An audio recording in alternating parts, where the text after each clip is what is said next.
Rahul classes में। तो आज हम लोग क्लास 11th इकोनॉमिक्स चैप्टर 2 देखने वाले हैं। तो चलिए शुरू करते हैं।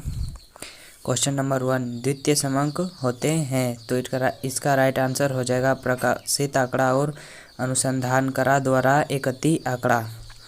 क्वेश्चन नंबर 2, निम्नांकित एक निर्देशन विधि के लाभ है। तो मितव्ययित, वैज्ञानिक, शीघ्र निष्कर्ष, इनमें से सभी। इसका राइट आंसर हो जाएगा इनमें से सभी। बढ़ते हैं क्वेश्चन नंबर 3 की तरफ। निम्न में से एक प्रत्यक्ष व्यक्ति अनुसंधान के एक लाभ है। तो इसका राइट आंसर हो जाएगा शुद्धता। क्वेश्चन नंबर 4, भारत में प्रत्येक वर्ष में जनगणना की जाती है। तो 10 वर्ष में जनगणना की जाती है, आप सबको पता ही होगा। वह व्यक्ति जो आंकड़ा संग्रह करता है उसे कहते हैं, तो उसे गणनाकार कहा जाता है। किसी अनुसंधान के लिए मूल रूप से संकलित समंकों को कहते हैं, तो उसको प्राथमिक कहते हैं। प्राथमिका ओकई होते हैं। तो प्राथमिका ओकई अनुसंधानकर्ता द्वारा एकत्रित आंकड़ा होते हैं।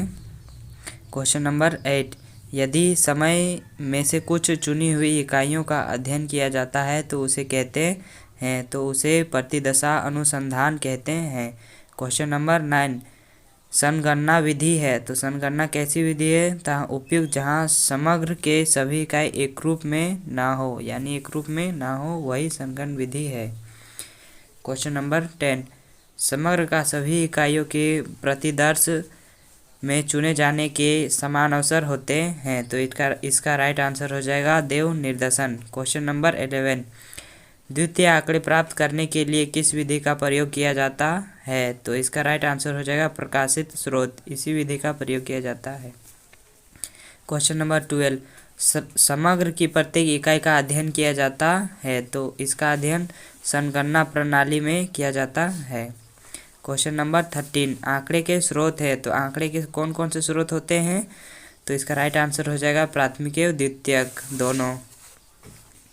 प्राथमिक समंक होते हैं। तो प्राथमिक समंक कैसे होते हैं? तो वो मौलिक होते हैं। क्वेश्चन नंबर 15, वह व्यक्ति जो अनुसंधान की योजना बनाता है तथा सांख्यिकी अनुसंधान करता है को कहते हैं, क्या कहते हैं? तो अनुसंधानकर्ता कहते हैं।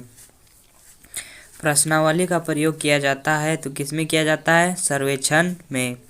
क्वेश्चन नंबर 17, एक श्रेणी प्रश्नावली के गुण हैं। तो इसका राइट आंसर हो जाएगा प्रश्नों की सीमित संख्या, सरलता, प्रश्नों का उचित क्रम, इनमें से सभी। क्वेश्चन नंबर 18, डाक द्वारा प्रश्नावली भेजकर सूचनाएं संग्रहित करना उपयुक्त होता है, वहाँ सूचक शिक्षित होते हैं। Right answer. क्वेश्चन नंबर 19, प्राथमिक समंक अनुसंधानकर्ता प्राप्त करता है। तो ये प्राथमिक समंक में अनुसंधानकर्ता जो है वो स्वयं प्राप्त करता है।